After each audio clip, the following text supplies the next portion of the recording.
ஆண்டவர் தாமே உங்களை ஆசீர்வதிப்பாராக. இன்றைக்கி என்ன வாக்குத்தத்தம் பார்த்துருவோமா? அப்போஸ்தலர் 18:10 வாசிக்க கேட்போம்.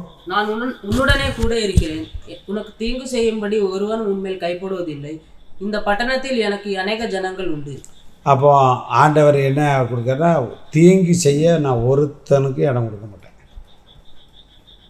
சோத்திரம்.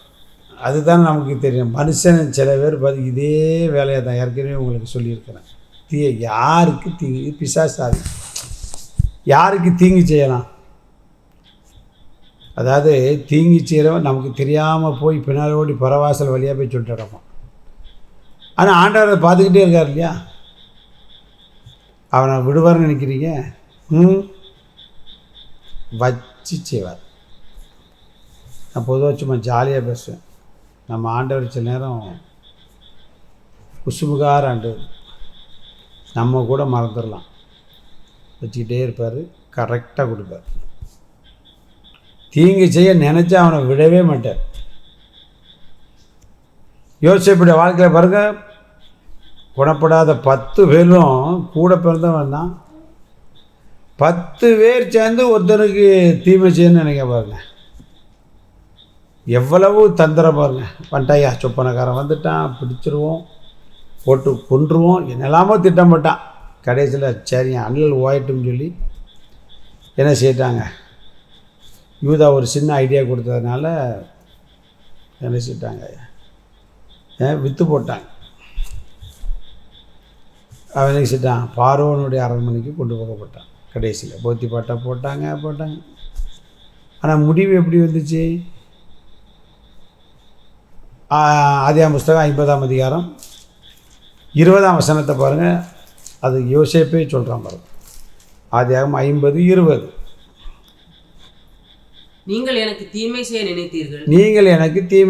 நினைத்தீர்கள், தேவனோ இப்பொழுது நடந்து வருகிறபடியே ஜனங்களை உயிரோட காக்கும்படிக்கு அதை நன்மையாக முடிய பண்ணினார். நீங்களும் வச்சுக்கிடுங்க. உங்களுக்கு எத்தனை பேர் நம்ம தீமை செய்கிற கணக்கே போட்டு எடுப்போம். அதை விட்டுருங்க. அவன் எதை செய்தானோ அதை அர்த்தம். அவன் விதைச்சா அவன் இருப்பான். அது நமக்கு பிரச்சனை கிடையாது. நன்மை செய்கிற ஒரு தேவன் நம்மோடு இருக்கிறார். அதான் போட்டுட்டு ஒரு வேலை உனக்கு தீஞ்சனை இடம் விட மாட்டேன். உன் மேலே ஒருத்தனும் கைப்பட முடியாது. யோசேப்பின் மீது கைப்பட நினச்சாங்க. இப்போ அவனுக்கு முன்னாடி வந்து குப்புற விழுறாங்க. முதலையாக தெரியாமல் இருந்தான். அந்த 50 அதிகாரத்தில் பார்த்திங்கன்னா அவள் அப்பா செத்த பிறகு தெரிஞ்சே விழுந்து நினச்சி கும்பிடுதான். அதனால் நம்முடைய வாழ்க்கையில் நமக்கு தீங்கு செய்த நினைத்தவர்கள் நம் முன்னாடி வந்து சரண்டராக பண்ணுவார்.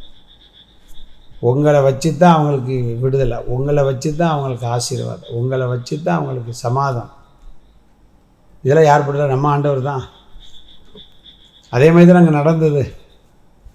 இப்போ அவங்கள காப்பாற்றக்கூடிய பொறுப்பே யோசிப்பு தான். அவன் தான் சாப்பாடே கொடுத்தான் பார்வோனுடைய ஸ்தானத்திலிருந்து. அதனால் கர்த்தர் நம்ம கூட இருந்தால் இந்த மாதிரி அர்த்தம். தீங்கு செய்ய நினைக்கிறத பற்றி நம்ம கவலையே பட வேண்டாம்.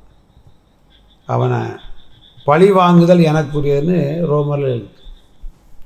அவர் பழி வாங்குறது தான் கரெக்டாக இருக்குது. நம்ம என்ன செய்கிறோம் சொல்லுங்கள்? ஒரு 2 அடி அடிச்சிடுவோமா, 2 பேசுகிறோமா? நீங்கள் உங்கள் மனசில் இப்போ குமுறிக்கிட்டு இருப்பீங்க. இந்த கண்மயத்தை முடிட்டு இன்றைக்கி போய் 2 கேள்வி, அதெல்லாம் விட்டுருங்க.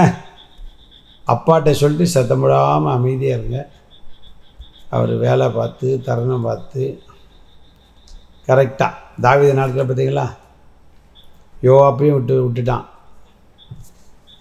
சோதரன் திமை செட்டு போகிறாங்கிறத போயிட்டு போட்டோம் அப்படின்ட்டு. ஆனால் வேலை வந்து அவனுக்கு விரோதமாக தூஷித்த சீமையும் விட்டான். ஆனால் வேலை வந்தபோது என்ன செய்யணுமோ அதை செய்துட்டு அவன் போயிட்டான். அதே போல் நீங்கள் விட்டுருங்க, நாம் விட்டுருவோம். நமக்கு தீங்கு செய்ய அவர் இது வரைக்கும் அனுமதி கொடுக்கலல்ல. நமக்கு தெரியும் சில பேர் இவங்க நமக்கு தான் தீங்கு பண்ணுறாங்க. அதையே மனசுலேருந்து எடுத்து போட்டு நம்ம கூட இருக்கிற கர்த்தர் மார்பிலே சாய்ந்து வாழ்க்கை என்கிற பயணத்தில் தொடர்ந்து போவோம். யாருக்கு என்ன செய்யணுமோ அவர் பார்த்துக்கிடுவார்.